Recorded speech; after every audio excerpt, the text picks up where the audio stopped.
A snitch is a person who informs an authority, such as a parent or the police, of bad behavior. A boy may call his little sister a snitch if she tells his parents he stole a cookie. In a more serious context, a gang member may be called a snitch if he informs the police of an upcoming drug deal. In popular culture, a snitch is almost always presented as a bad person, as indicated by the associated slang: rat, tattletale, fink, narc, squealer, stoolie, weasel, and Judas. These are all informal terms. The more standard term is informer. The reason being a snitch is morally questionable is that it involves a conflict of interest. On one hand, the snitch is telling the truth. On the other hand, he or she is betraying a confidence. Adding to the complexity, snitching is usually done with some interest in a payoff. The sister who tells on her brother may be hoping for a pat on the head from her parent.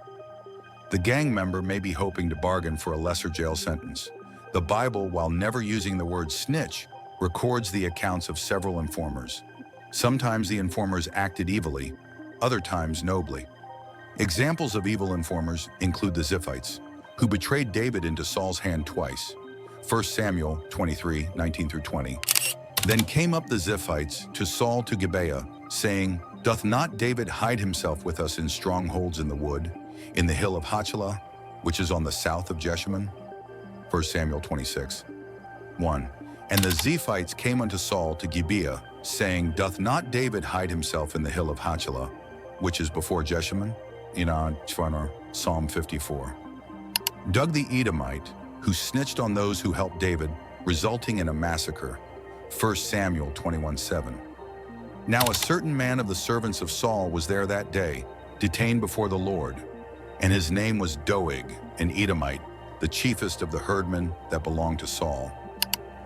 1 Samuel 22, 9-19. 9 Then answered Doeg the Edomite, which was set over the servants of Saul, and said, I saw the son of Jesse coming to Nob, to Ahimelech the son of Ahitub, and he inquired of the Lord for him, and gave him victuals, and gave him the sword of Goliath the Philistine.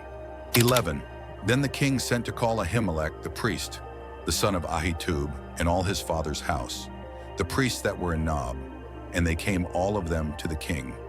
12 And Saul said, Hear now, thou son of Ahitub. And he answered, Here I am, my lord. 13 And Saul said unto him, Why have ye conspired against me, thou and the son of Jesse, in that thou hast given him bread and a sword, and hast inquired of God for him, that he should rise against me, to lie in wait, as at this day? Then Ahimelech answered the king and said, And who is so faithful among all thy servants as David, which is the king's son-in-law, and goeth at thy bidding, and is honorable in thine house? Did I then begin to inquire of God for him? Be it far from me, let not the king impute anything unto his servant, nor to all the house of my father. For thy servant knew nothing of all this, less or more. And the king said, Thou shalt surely die, Ahimelech, thou and all thy father's house.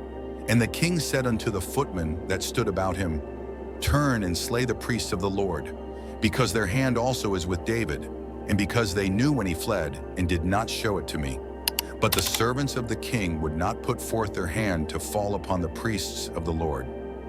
18 And the king said to Doeg, Turn thou, and fall upon the priests. And Doeg the Edomite turned, and he fell upon the priests, and slew on that day 75 persons that did wear a linen ephod. 19 And Nob, the city of the priests, smote he with the edge of the sword, both men and women, children and sucklings, and oxen and asses and sheep with the edge of the sword. The Persian satraps who snitched on Daniel. 10 Now when Daniel knew that the writing was signed, he went into his house, and his windows being opened in his chamber toward Jerusalem, he kneeled upon his knees 3 times a day, and prayed and gave thanks before his God, as he did aforetime. 11 Then these men assembled, and found Daniel praying and making supplication before his God. 12 Then they came near and spake before the king concerning the king's decree.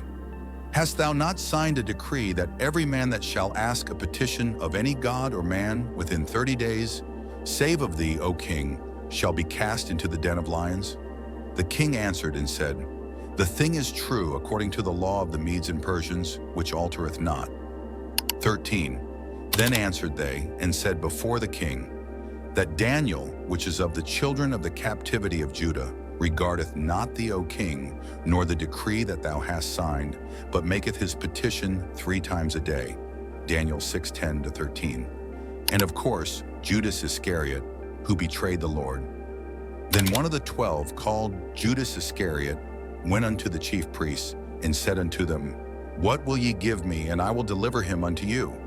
And they covenanted with him for 30 pieces of silver. 16. And from that time he sought opportunity to betray him. Matthew 26:14-16. Examples of noble informers include Mordecai, who informed the king of a plot to assassinate him. 21. In those days, while Mordecai sat in the king's gate, 2 of the king's chamberlains, Bigthan and Teresh, of those which kept the door, were wroth, and sought to lay hand on the king Ahasuerus. And the thing was known to Mordecai, who told it unto Esther the queen, and Esther certified the king thereof in Mordecai's name. And when inquisition was made of the matter, it was found out. Therefore they were both hanged on a tree, and it was written in the book of the Chronicles before the king. Esther 2:21-23. The difference between good snitching and bad snitching seems to be its effect on innocent people. It was wrong for Saul to seek to murder David, and the snitches who furthered Saul's plan were complicit in attempted murder. But if passing along information can uphold justice or thwart an evil, then snitching can be good.